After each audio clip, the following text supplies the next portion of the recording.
Because over the past 3 weeks I've been able to pore over a few hundred pages of archival materials that were given to me through Zach Barsik and Eli Berzek copied them from the Tbilisi Archives, the Georgian State Archives in Tbilisi, and they complete a picture. The Russian genocide against the Circassians has always been difficult to chronicle because the Circassians had no written records on their own, and so you could only deal with official Russian reports. But with some new sources, I was able to put together, and particularly this archive, I'm beginning to complete the picture of exactly what happened and can draw up a pretty good, finally a good picture of what happened at the end. For those of you who aren't familiar with Circassia, it was on the eastern shore of the Black Sea, right about here. This is from a geography textbook, 1829, clearly marked as a nation. This is a more specific delineation of where the tribes, the Kabardians actually went further up here. This is a map after the Russians had already begun to take over, and the majority of the Circassians lived in this area along with their neighbors, the Abazas, and some other groups, the Karachais, and some mountain tribes unrelated. But these were from the Circassian homeland. This shows the Russian advance. This line here is after the construction of this line, the Labinsk line in 1858, and the construction of the Russian forts sealing off the coastal areas. The final attack on the Circassians began, and that's the period I'm dealing with.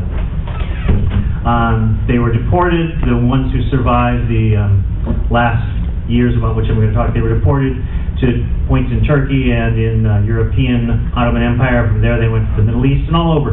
In fact, the city of Misrata, Libya, was founded by Circassians. This is what's left of them in Circassia, and these are not solid Circassian areas. They're just where they inhabit.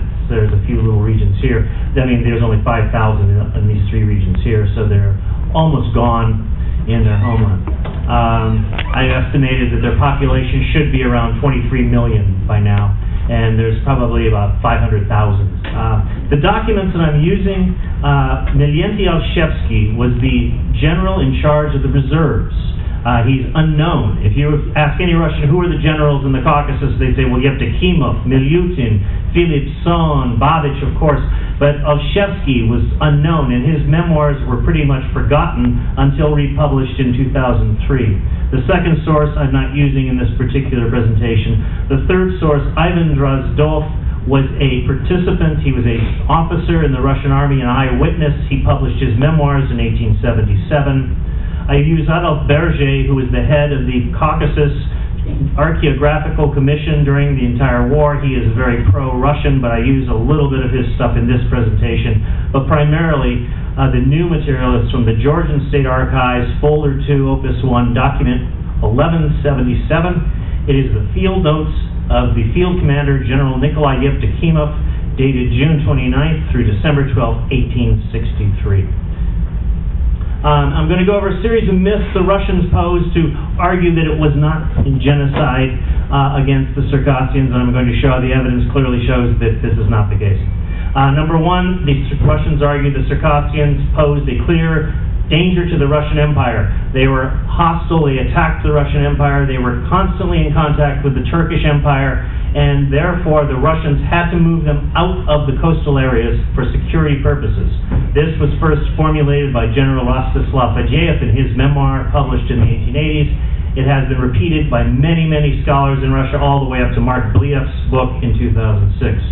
However, the evidence shows, and particularly the documents from the Georgian State Archive, that during the 1863 campaign, the Dakovsky detachment, which was the main regiment, met no organized resistance. In 200 pages, there is not one battle. There are snipers, there are gangs of little 5, 10, 15 people, but no army whatsoever. The shore was completely sealed off by the Russian troops. The Russians had moved the army from the Crimean War over and sealed the shore off.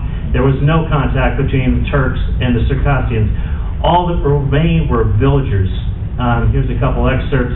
By May 1863, this is from Drozdov, the Russians completely occupied Shekh Valley. This is along the coast. The Russians moved forwards towards the Pshish River under Major General Zotov.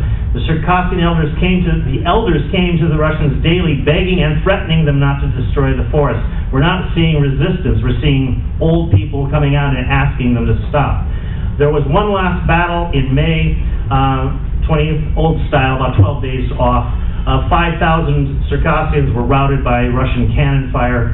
And after this, they began surrendering. That's Dresdov. This is from Georgian State Archives. This is a quote from General Yevdokimov. The military actions carried out by the army of the Kuban Oblast, that's county, during the summer of this year have placed the mountaineers of the North Face in an inescapable position and have deprived them of not only the possibility but also the hope of engaging us in battle. So what the Russians were dealing with, and this is a 40,000-man army, they're dealing with unarmed, for the most part, unarmed villagers. They're not dealing with a military force at all. So we're dealing with a civilian population.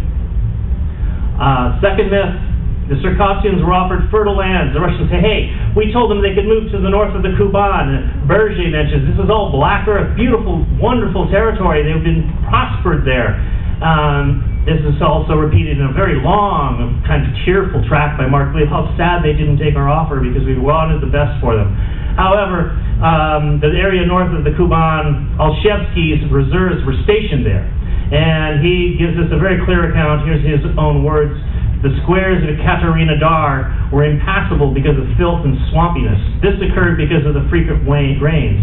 Illnesses, especially fever due to the miasmas hidden in the swamps and quagmires in the city itself, and the surrounding bogs and reeds, heat and suffocating air from poisonous fumes rising from the bogs and swamps. Throughout the year, they were not only impassable but difficult to move in due to mud and quagmires.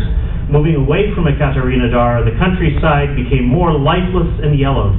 After passing the Zavetinskaya Stanitsa Cossack village, there were swamps and sandy fields filled with silt. Just after the Kapilskaya postal station was a kingdom of mosquitoes.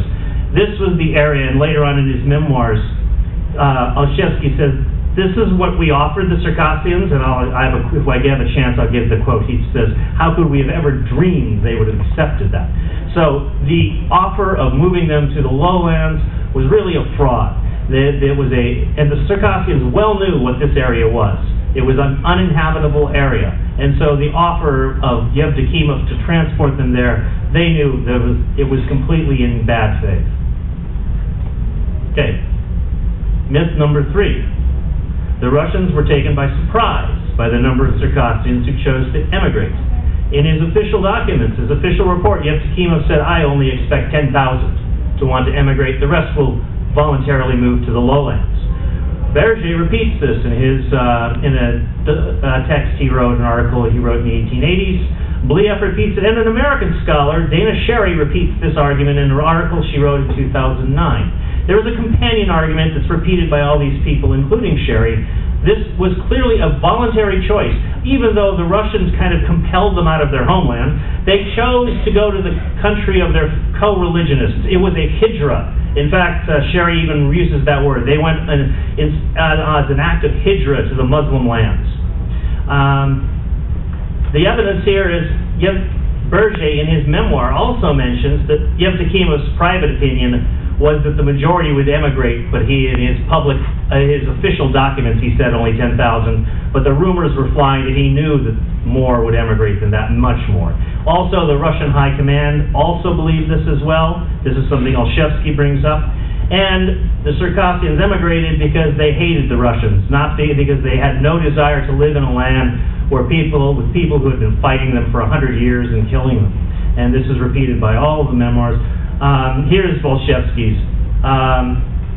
The second quote, because I'll probably run out of time. Didn't exchanging their cherished mountains and forests full of health, freedom, and independence for the noxious Black Sea plains and swampy lowlands of the Bolshaya Lava, this is a Russian general, mean giving themselves up as victims of fever? And really, if the Cossacks who were born in the miasmas or migrated there from the steppes fell ill in terrible numbers there, then what sort of effect would the miasmas have on the inhabitants of the mountains who would always breathe fresh, healthy air? And again, this is a Russian general who was loyal, very loyal general, was just presenting his case.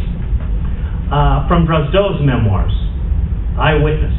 The first sentence is my summary, just kind of placing context.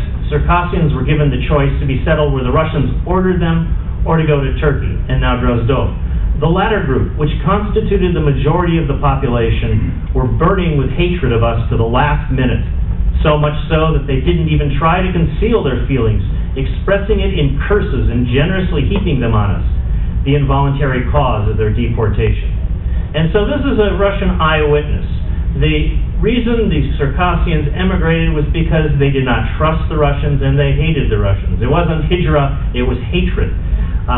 So that's the case there. This is the one that really is debunked by the Georgian State Archives.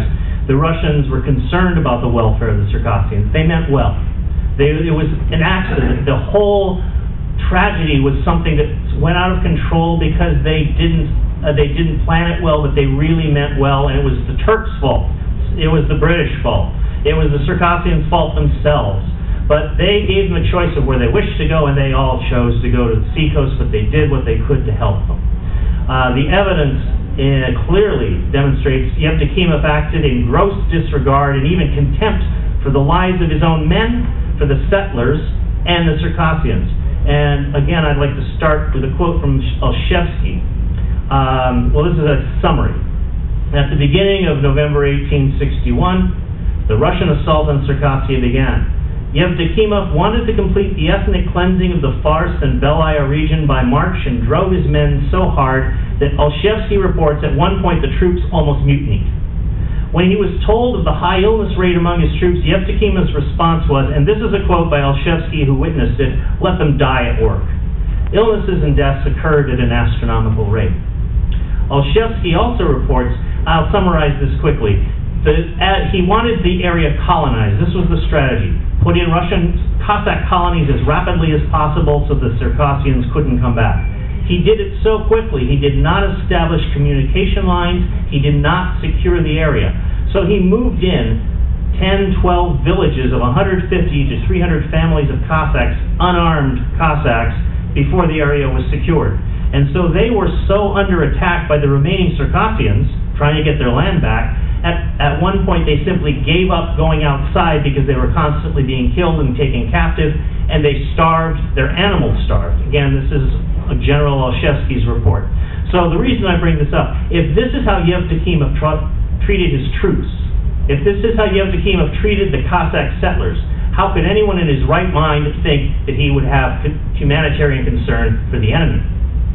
And as we go into the Georgian State Archives, it's clear he didn't, but this is the most interesting part of all. I had a hard time figuring out what was going on here. But after reading the whole summary of the 200 pages, it really came clear. Between the 24th and 29th of August, old style, 1863, the Dakovsky detachment burned all the owls of Circassian villages called an owl along the Shekots River as the Abzaks, one of the tribes, watched helplessly. This was cryptic. Where are they watching from? In other places, Yevdokimov clearly delineates how many people he captured, men and women, and what they did with them. Here over and over in these memoirs, he just says, and they watched. We met no resistance from them. Where were they? What did they do with them? And it was very difficult to figure out at first, but I eventually did. For example, here, it shows the Natuhais. All the owls were destroyed along the Abina River, 289 families captured. They continued searching, found 47 people hiding in the most hidden places.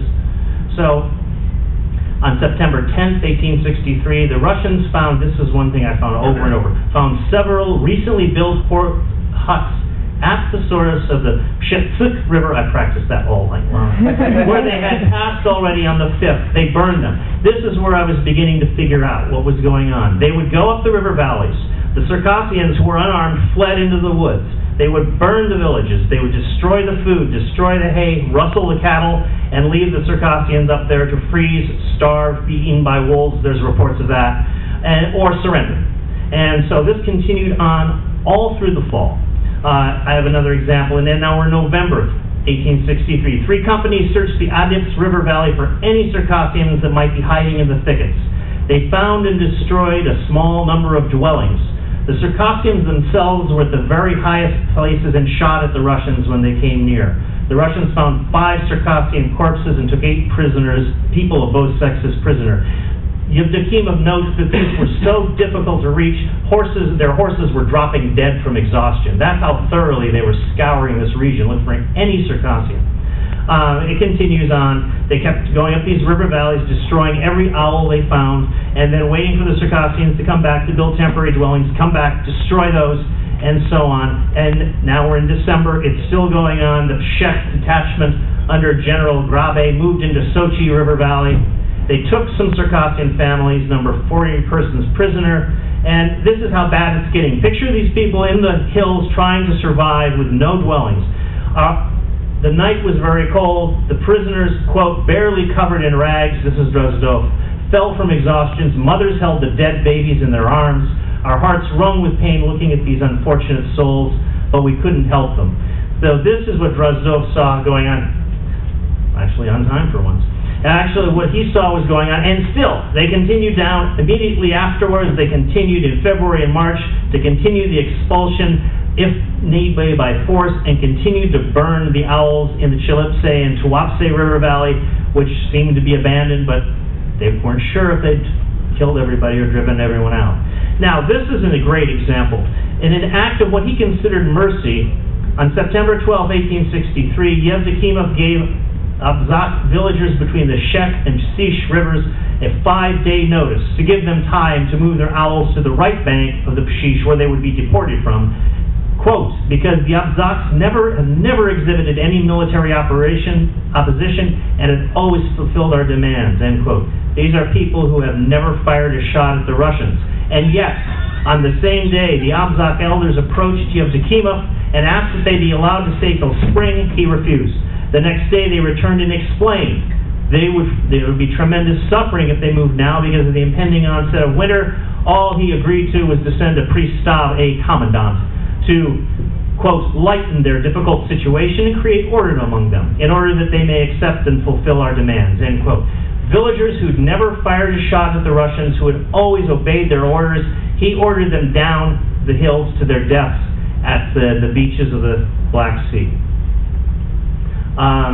Last minute, I probably have just enough time to go through this quickly. The massive amounts of deaths of people waiting for ships was the result of bad weather and the intransigence of the Turkish skippers, things the Russians could not have foreseen. However, the evidence clearly shows this is all Olszewski now.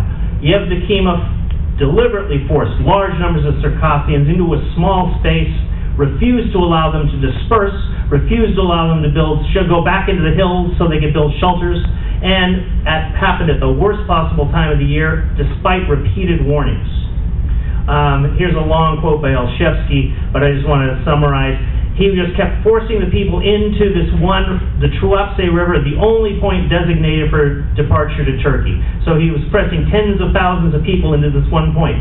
And the second paragraph, just as the worst of the winter storms began to hit the coastal Shapsuks, as another tribe, as well as those who lived along the tributaries of the Kuban and the Abzaks, so from the river valleys on the north side of the Caucasus Ridge, were forced down to the mouth of the Tuapse as well.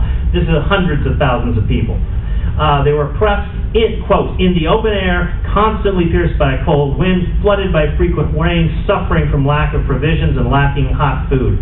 Olszewski watched as, quote, children, women, and the elderly fell seriously ill and died, primarily of typhus and dysentery, and he notes the entire shore was covered with graves.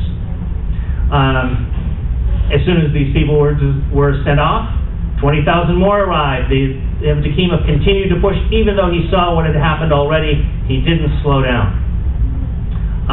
And the final comment of Olszewski. Why did it happen? This is a quote. Why did it happen that the Dakovsky detachment went without bread, salt, and vodka for several days, and the Abzaks and Shapsuks, who were being driven from their homelands, suffered such horrific sufferings and deaths? I think he phrases that way as a kind of irony. I think he really disapproved of what was happening, and so he phrased it in a kind of an ironic sense. But here's his condemnation of Yevdokimov. It was exclusively because of the hurried and premature movement of our troops to the sea prior to the spring equinox. Had the Dakovsky detachment moved a month or 2 weeks later, this would not have happened. So Olszewski clearly places the blame on Yevdokimov. Yevdokimov received repeated warnings that this would happen. He went ahead with it. There's another quote I didn't incorporate here that was published long ago by Stephen Shenfield, the grandfather of the studies of the Circassian Genocide, where Yevdokimov said, okay, well, this is a tragedy, but just keep it going. There's nothing we can do about it now. A very cynical quote. Conclusion. The Tbilisi Archives contain a great deal of information that will complete the picture of what happened between the years 1861 and 1864 when the Circassian Genocide was occurring.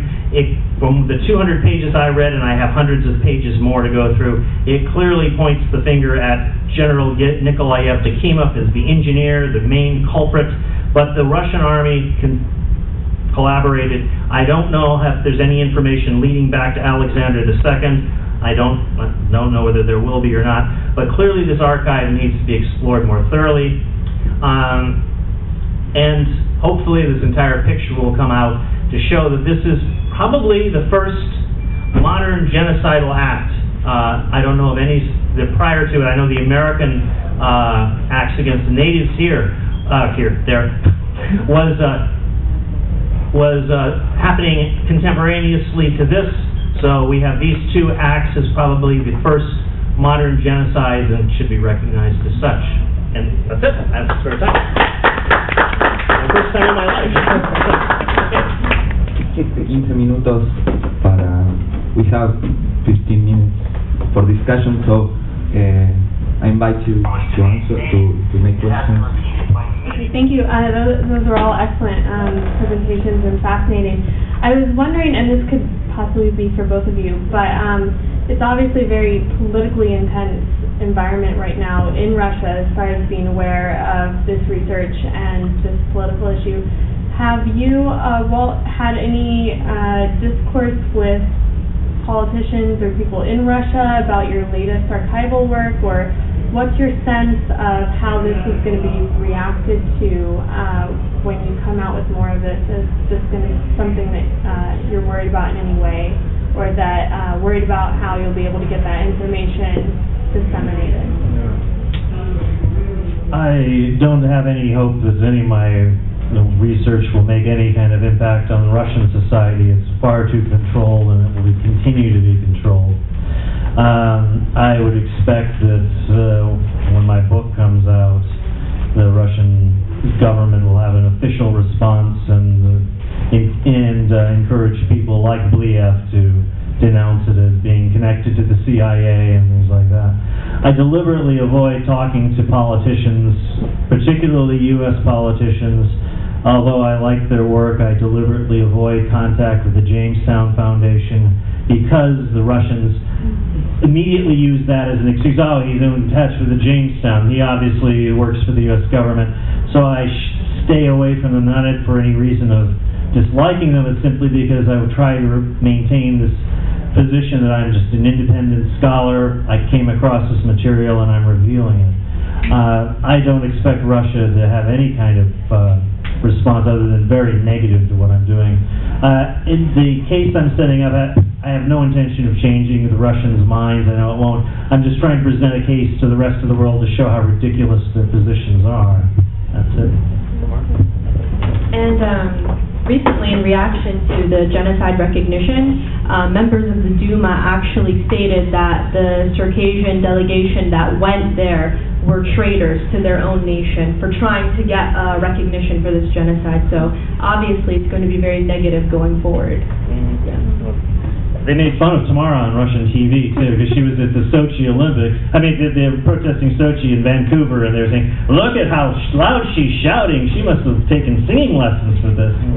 Yeah, so, yeah. Okay. Jorge, the Crimean Tatars were also deported around the same time. Large numbers of them remained, but a larger percentage than the Circassians. And you're absolutely right. This is probably a systemic decision made in St. Petersburg. These archives were really pointing the finger at Yevdokimov, and what I really wanted to uncover was the specifics of what he was doing in the mountains. That was something that we all knew what was happening, but we didn't have the evidence, and this is the specific evidence. And so that's why in this talk I was pointing straight at him. But certainly, it trails back up through Miliutin, through Baryatinsky, and then through the Grand Prince and back to the Emperor. And I'm sure it's tied to the Crimean Tatars. My good friend J. Otto Pohl wrote quite a bit on the Crimean Tatars deportation. I'm not as familiar with it as he is, unfortunately, so I can't comment much further than that.